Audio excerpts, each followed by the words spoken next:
You can't really ask the question about the purpose or the meaning of life unless your question is coming from a kind of emptiness.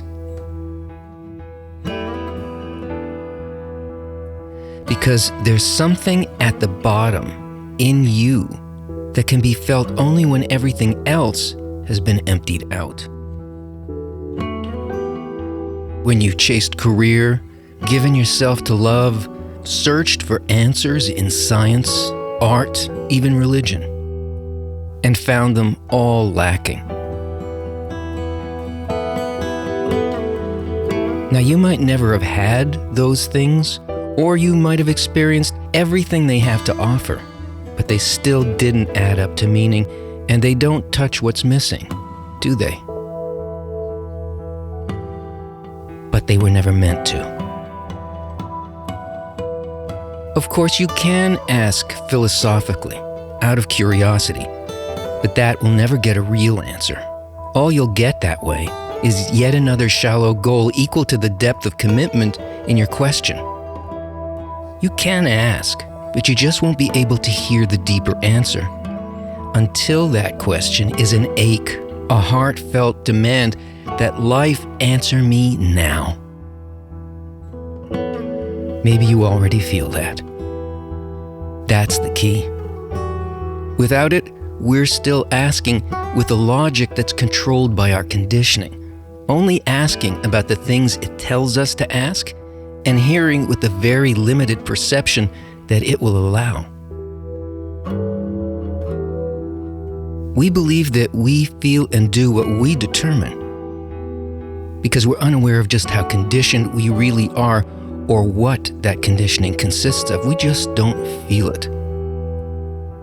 Our programming is hidden from us, and so is the fact that it's hidden from us. And so are meaning and purpose, because that conditioned logic isn't built to apply to the big picture where meaning and purpose are found.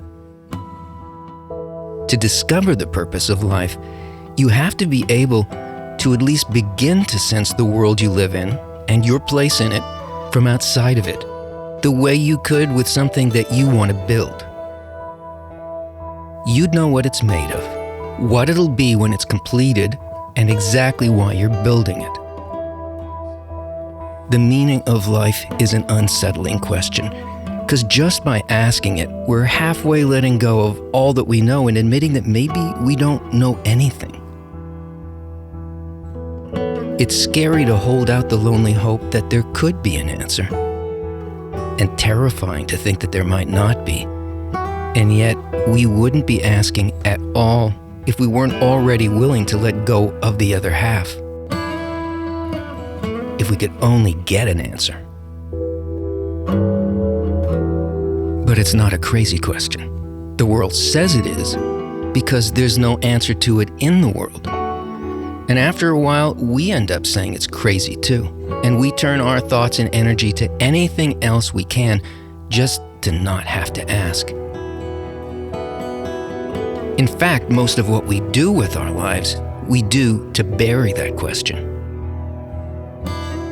But when we were children, we couldn't help but ask it. And it certainly wasn't philosophical. It came from an innocent wonder, questioning the obvious about what we felt with utter clarity, that as if out of nowhere we'd suddenly appeared in a new reality. We needed to know why. So we asked, fully expecting an answer. Why am I here? What am I? Why am I me? Is this real? Am I really alive? Why am I alive? What is life? What is life for? Why does it begin and end?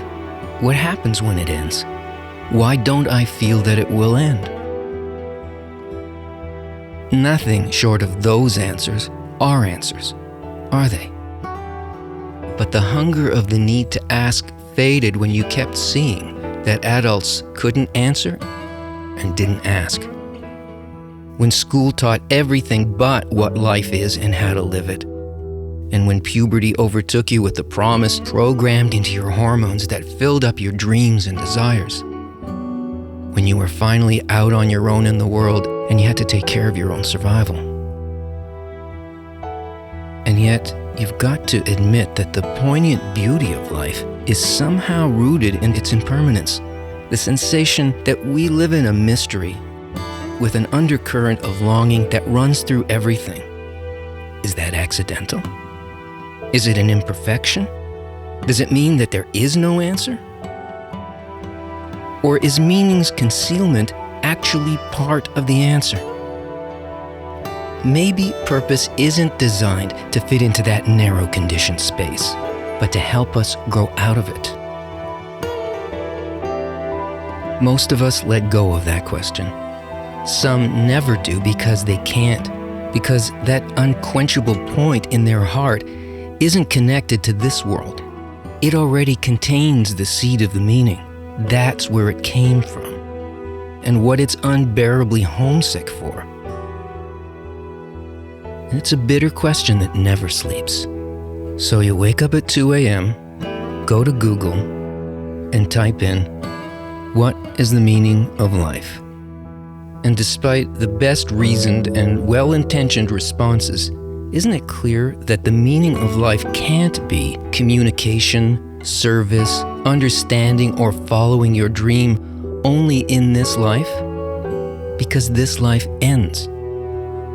Those are good, useful answers for someone with a different question like, what's the next thing I can do to make me happy for a while?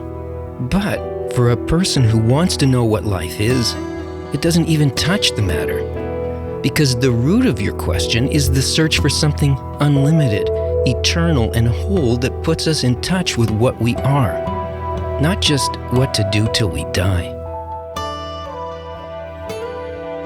The meaning of life lies outside of what we call life. Meaning or purpose are really the force of nature that brings about and assists existence, so it's got to be dimensionally greater than the life we now know, and not limited by what limits us. So, how is it concealed from us? How do we uncover it? And how do we live in it?